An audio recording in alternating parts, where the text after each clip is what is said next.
We're going to Jake in Michigan, first-time caller. Jake, you're on Heart of the Matter. Yeah, Shawn, how are you? I'm doing well. How are you? I'm good. I'm just gonna get right into it. I went out to Utah about 2 years ago. I got invited to go out there to Postel, and I was in Park City. I fell in love with a Mormon girl, and I wasn't necessarily strong in my faith in Christianity, but I found out everything of what the Mormons believe. And I don't. When I asked the family, I asked the family, why was Jesus crucified? Why is it that they couldn't answer that question? I know that you know the answer, and I know the answer, and I don't want to say it in the air, but why is it that they can't answer why Jesus, the exact reason why he was crucified? Well, I'll tell you, one of the big criticisms that the Mormon church has against Christianity is they say there are so many different denominations that all believe different things.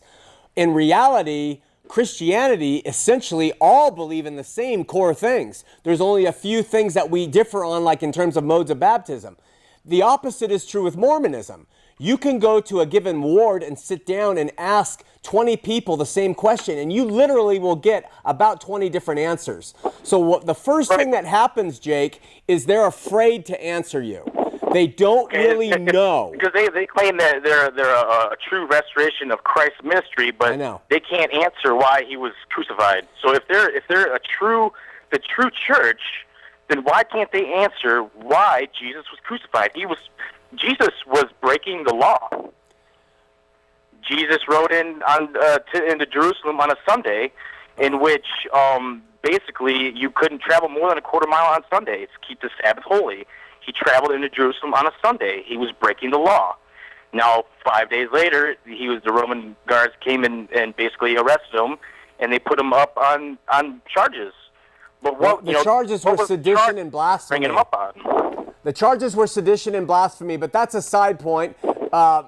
Really, the point is they're afraid to answer, and when they do answer, you will get a number of different responses. Now, I would have to suggest, Jake, that they're embarrassed by their faith.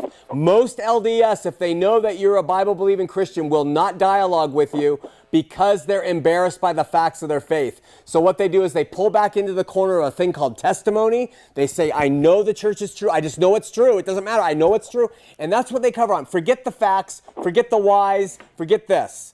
And then bottom line, they really do believe that the crucifixion was just a barbarous form of a death penalty. It did serve to take the life of Jesus, but he really did atone for sin in the Garden of Gethsemane. They may have been embarrassed to share that too. And they crucified. He just like all the Mormons, their faith is so built on that they will become gods one day. But do they know that Jesus was crucified because he called himself God? They may know that as a fact, but it hasn't sunk into their heart. Okay, all right. Love you, brother. Take care.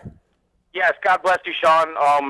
You're touching my heart. You're touching my heart, and I hope you reach out to every single one of the LDS in the LDS faith because they need it too.